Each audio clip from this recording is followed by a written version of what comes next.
Hey everyone, welcome back to my channel. Today I will be sharing a full breakdown of how much we spent on our recent vacation to the Philippines and including na din yung vacation namin sa Disneyland from food, flight, excess baggage, groceries, pasalubong, and all of that. This video is not intended to brag na nakaka-afford kami or whatsoever. This is for our fellow OFWs para malaman kung magkano yung mga possible na kailangang i-prepare, especially kapag big family kayo na uuwi or meron kayong mga celebration na gagawin sa Philippines just like what we did for Mish's birthday, or kung mag-out of the country pa kayo na trip or may mga road trips pa kayo. So if you want to know how much we spent, please keep on watching.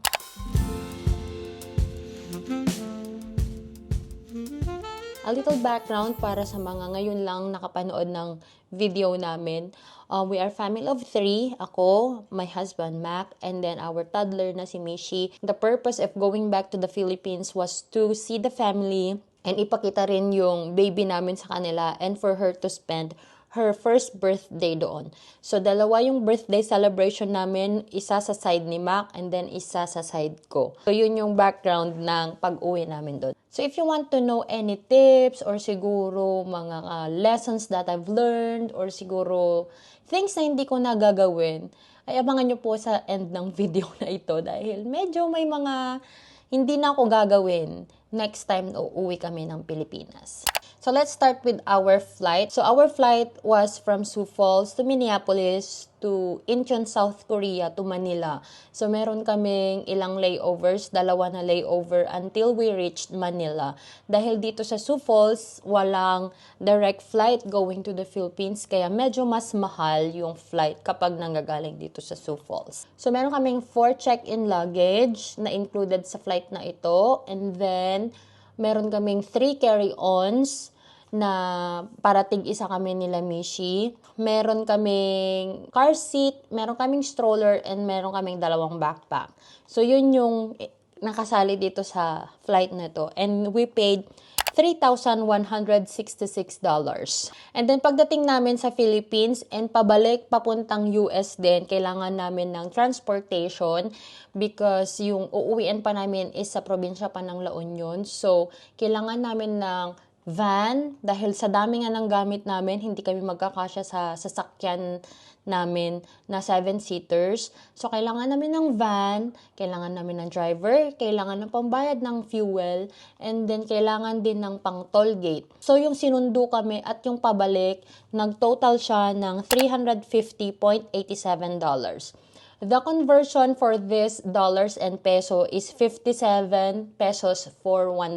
Ganun na lang ginawa ko. Kasi during that time, parang 57 to 58, ganun naglalaro sa ganun yung exchange rate during that time na nagbakasyon kami. And then, meron kaming excess baggage kasi nga, akala namin nung una ay 6 ang check-in luggage namin. So, mali pala. And nakabili na kami ng napakadaming iuuwi na may mga extra na kami ng mga pasalubong. So, sabi ko naman, aanhin namin yung mga binili namin kung hindi namin iuuwi.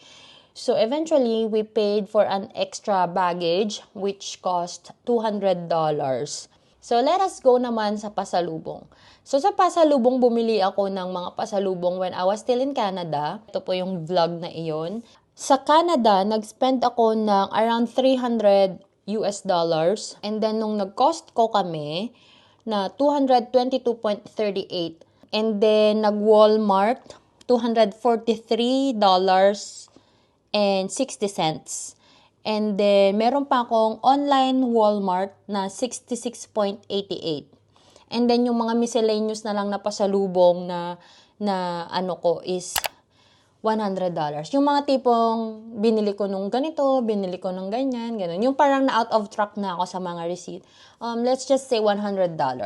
And then we bought some stuff na gagamitin namin papuntang Pilipinas. Like for example, on my part, I bought a different underwear kasi yung mga underwear ko dito sa US ay hindi siya magandang tela kung uuwi ako ng Pilipinas na humid. Nag-Walmart kami for mga gamot ni Mishi na iuuwi, moisturizer, yung mga pulbo na pang prickly heat. And then, may mga binili din ako ng mga bagay-bagay sa Lazada while I was still here in the US para ipadala na sa bahay sa Pilipinas para pagdating namin nandun na, like yung mga milk ni Mishi, binili na namin doon kasi ayoko na dito namin siya bibilhin. First, mas mahal siya. Pangalawa ay baka mapunta lang lahat sa milk ni Mishi yung mga timbang ng luggage namin at wala na kaming ibang maiuwi. Now, let's go naman sa mga food, ganyan. Ito guys, ito lang kasi yung mga na-track ko. Like for example, natanong ko kila mama kung magkano po yung nagastos natin sa ganito or meron akong receipt na nakuha. Ito yung mga na-track ko, but I will let you know later kung ano ba yung mga hindi ko na-track. Okay, so for the food, like kung nagpalengke kami ng food, merienda, nag-order ng merienda, kumain somewhere, ganyan. Ang total is $13,032 or $228.63. So, ito yung mga food na na-track ko lang siya. Actually, ang konti lang. Parang ilang araw lang to na-track ko na to. And then, eto na po, yung birthday ni Mishi. Kasi nga, 2 beses siya nag-birthday sa side ko and sa side din nila Mac. This is including na yung catering, decoration, mga ganyan, coordinator, MC, photo and video, ganun, dun sa side ni Mac. Dun kasi sa amin naman, nung nasa Ilocos kami, ano lang yun, birthday niya doon, yung parang, alam mo yun, yung parang ano lang talaga kami, nung parang nagkasiyahan lang kami, so wala na kaming mga photo and video, though nag-hire ako ng parang catering para lang may mga tables kami, tsaka may konting decoration. Yung food is pinaluto ko na lang din sa mga kakilala namin. So, in total, yung birthday ni Mishi ay tumataginting na 179,245.25 pesos or in dollars, it's 3,144.65. So, ito yung nagastos namin para sa birthday ni Mishi, which is parang okay na lang din kasi talaga ito pinag-prepare naman talaga namin. Actually, meron ng pera na nakalaan talaga para sa birthday ni Mishi. Parang ano pa kami, under budget pa kami. Or under budget ba kami or over budget kami? Medyo na under budget ata kami dito. So, okay lang. Kasi parang ang ine-expect ko is parang magto 250,000 kami. So, yun. Which is good thing na hindi kami naka 250,000. After nung birthday ni Mishi, nag-travel din kami as a family sa side ni Mac. Nagpunta kaming Baler, which is parang 1 night lang ata kami doon actually. So, for our accommodation, yung villa namin, we paid 10,200 for that. Naggas din kami, kumain din kami. Tapos, alam nyo naman sa Pilipinas, yung mga pasyalan, may mga entrance. Pero, mura lang naman, parang mga 10 pesos each person, mga ganun lang naman.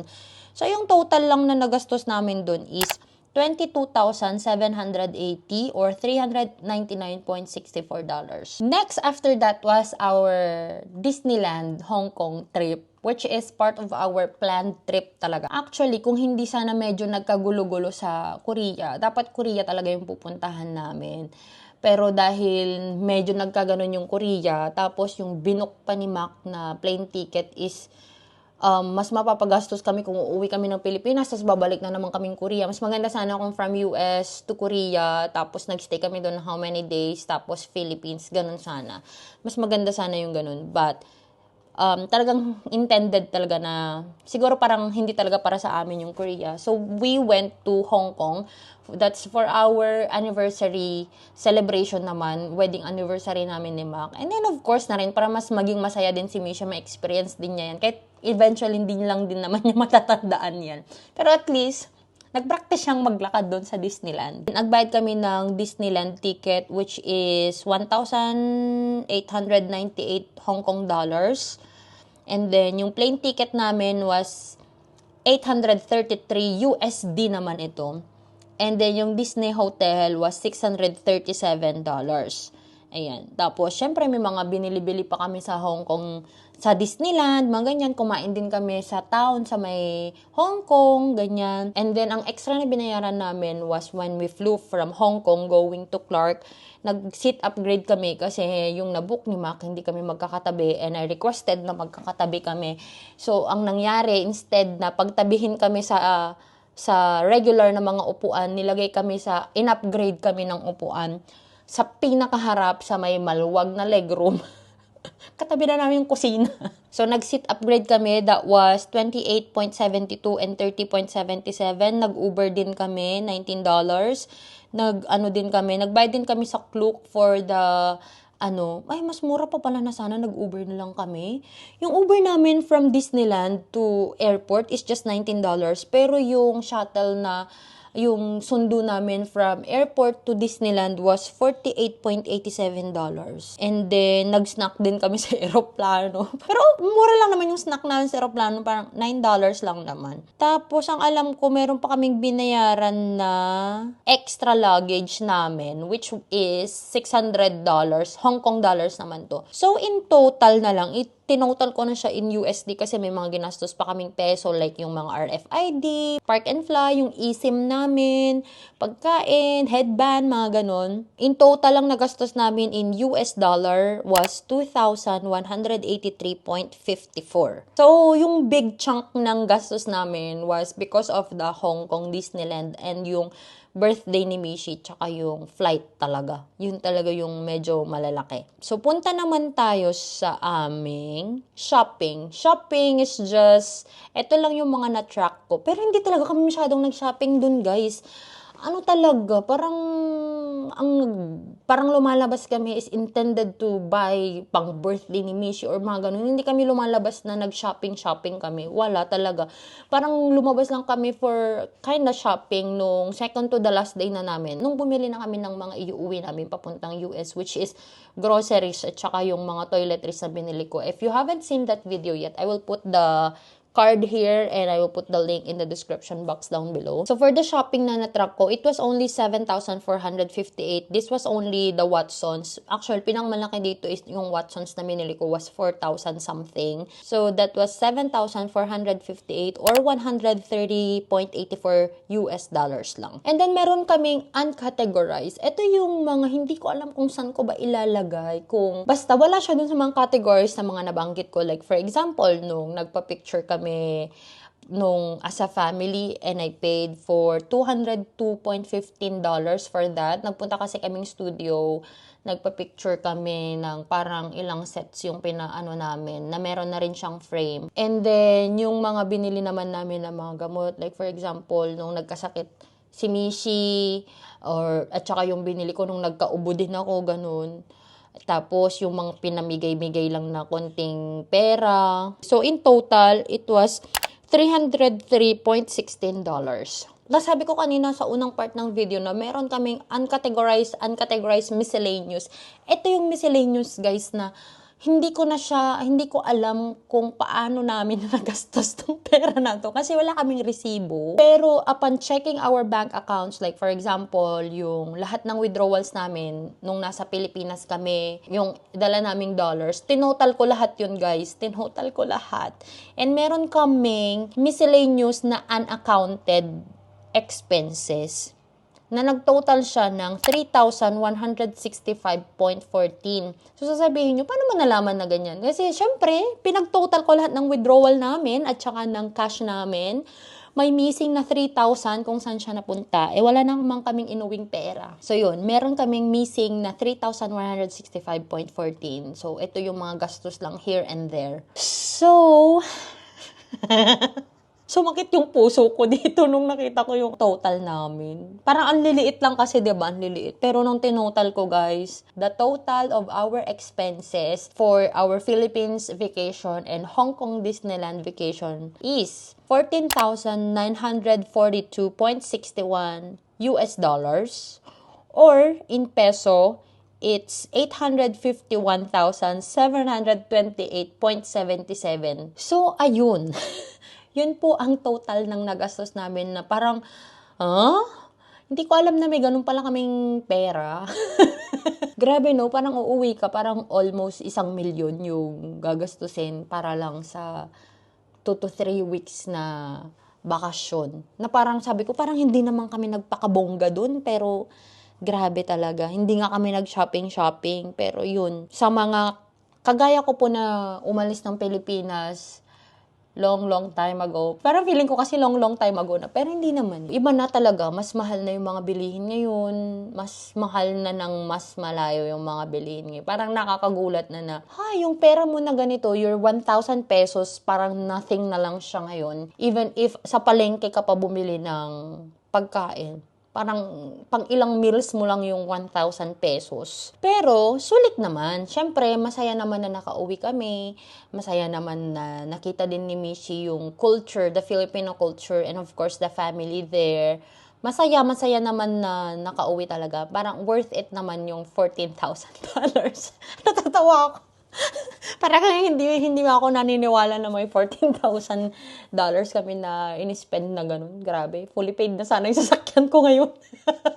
Anyway, but I have key points for our next time na mag-vacation kami. Sinulat ko talaga to, guys. Kasi ayoko ma-miss ito. The first thing is about pasalubong. Actually, konti lang yung pasalubong. Ilang tao lang din yung napasalubungan din namin. Kasi nga, diba, excess na talaga yung baggage. I even paid for extra. Pero wala talaga. As much as we want to, we can to bring more. Wala talaga. Our original plan before was to send a box na papuntang Philippines. Pero during that time ay parang hindi kasi namin matansya kung kailan makakarating yung box. Tapos we have other expenses kasi during that time na syempre kapag magpupuno ka ng box, mahal din naman. Yung pagsisend is mahal din naman. For the pasalubong, probably next time, hindi na ako magpapasalubong. Medyo shocking siya siguro or parang may word na parang I don't know how to describe it. May dapat na word akong sasabihin but I forgot. I realized na kahit pag-gaano kamahal yung ipapasalubong mo sa isang tao, kung hindi mo talaga natumbok kung ano yung hilig nila, kung ano yung pangangailangan nila, hindi nila yun ma-appreciate. Some people, meron pa rin silang maiko-comment about dun sa pasalubong mo. So, eto may comment sila kapag wala kang pasalubong.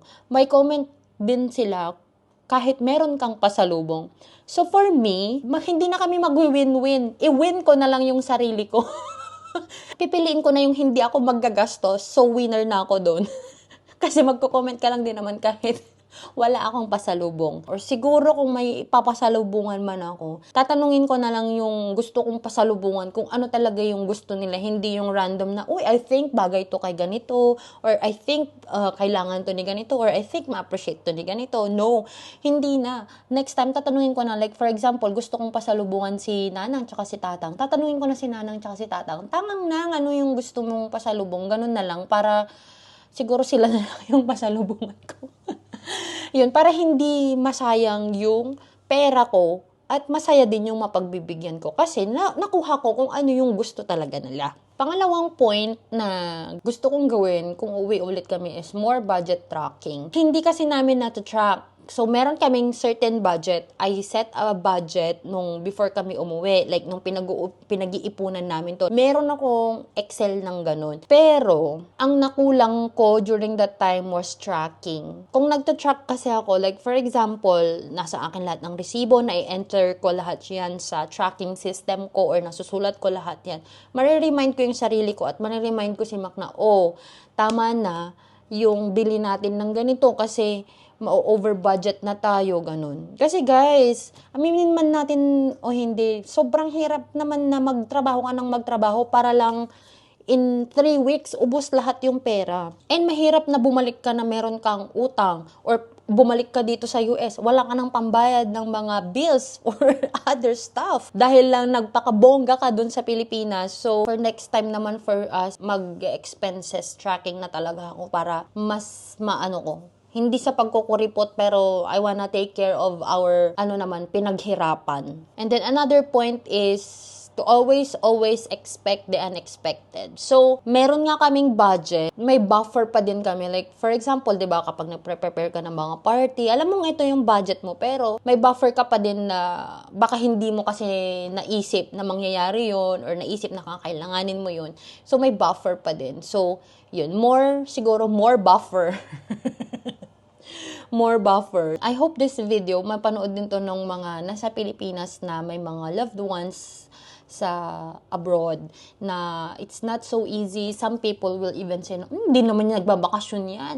Kasi guys, pag nandito po kayo sa abroad, ay nagbabayad naman po kayo ng bills. Kumikita ka ng dollars, pero yung bills mo naman ay dollars, hindi naman siya peso. So, hindi siya nako-convert.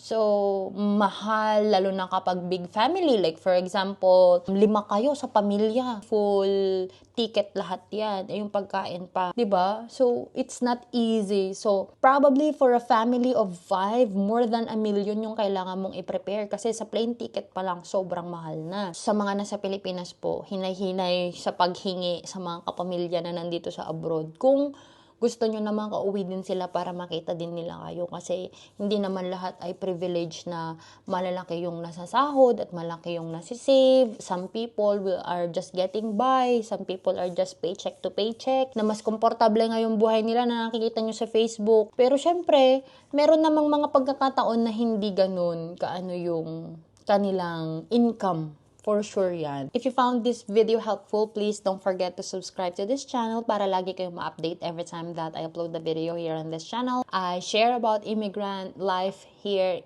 in the US.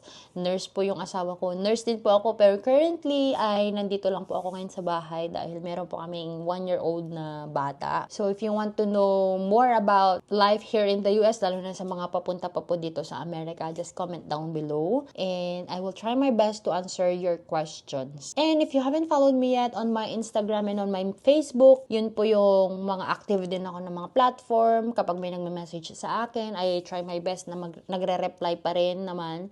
Yan. And then, that's where I post yung mga snippet ng buhay na parang on time yun. Please follow me there with the name Joy of Mia. And thank you so much again, everyone, for watching. I hope to see you guys on our next one. Bye!